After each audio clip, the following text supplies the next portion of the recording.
Well, that certainly makes you shake your head, doesn't it? How does Jesus come up with these stories?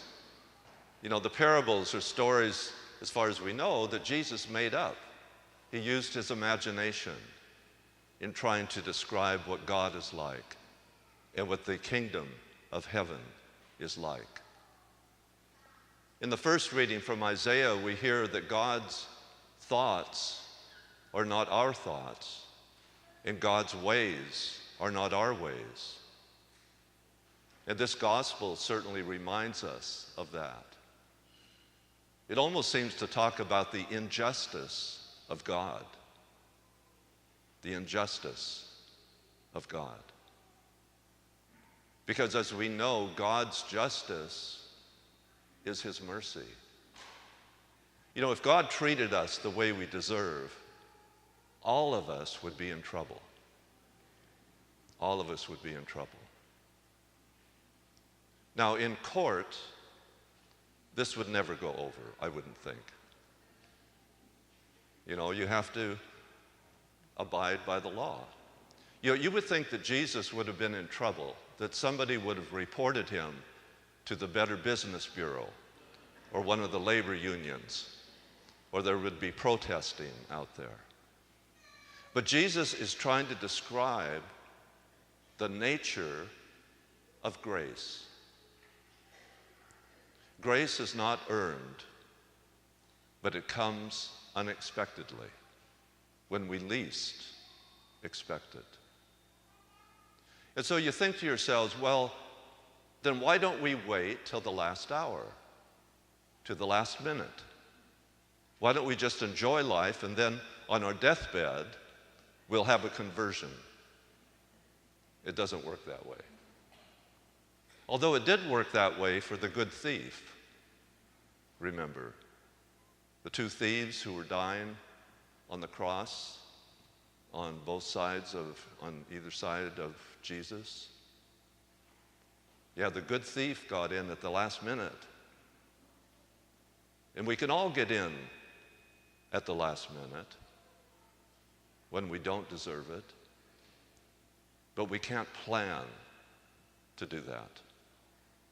God requires us to do our part. We have to cooperate with God's grace. There are no free rides. There's not such a thing as cheap grace. Jesus' death on the cross was not cheap. It wasn't cheap. And so we can't presume on God's generosity. We can't be envious either of God's generosity when he shows generosity to people who don't, quotations, deserve it. None of us deserve it. There's a saying of St. Ignatius that goes this way: act as though everything depended upon yourself, and trust as though everything depended upon God. We have to do our work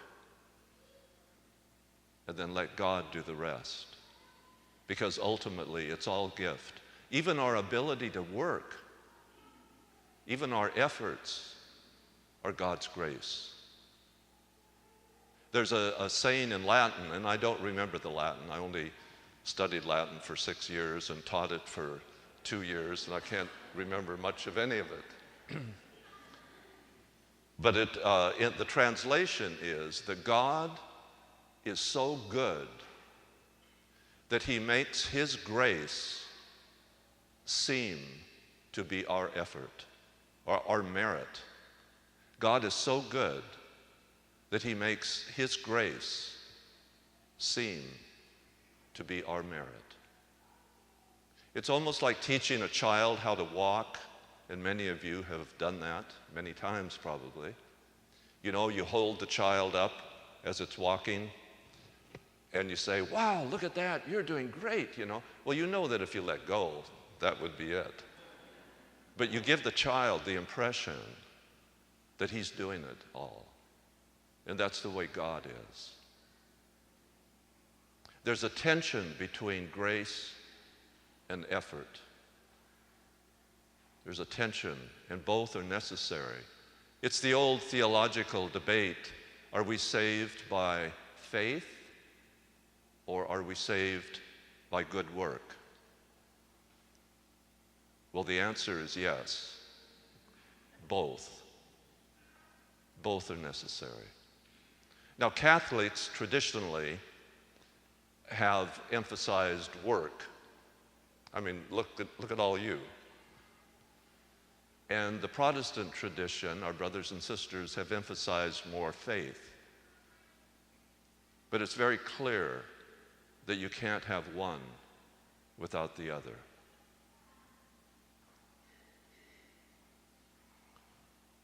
You know, Jesus didn't have to die on the cross for us, but he chose to. He chose to. He could have saved us some other way, but he wanted to express his love for us, his mercy. And that's what we celebrate in the Eucharist. That's why we're here today, to listen to God's word, but also to participate in the ongoing sacrifice of Jesus, of his death and resurrection. And so as we come up for communion, we receive this gift that we don't deserve. We even say before we come up, Lord, I am not worthy to enter under your roof, but only say the word, and my soul shall be healed. We have to show up in order to receive this gift. And that's why we've shown up this morning.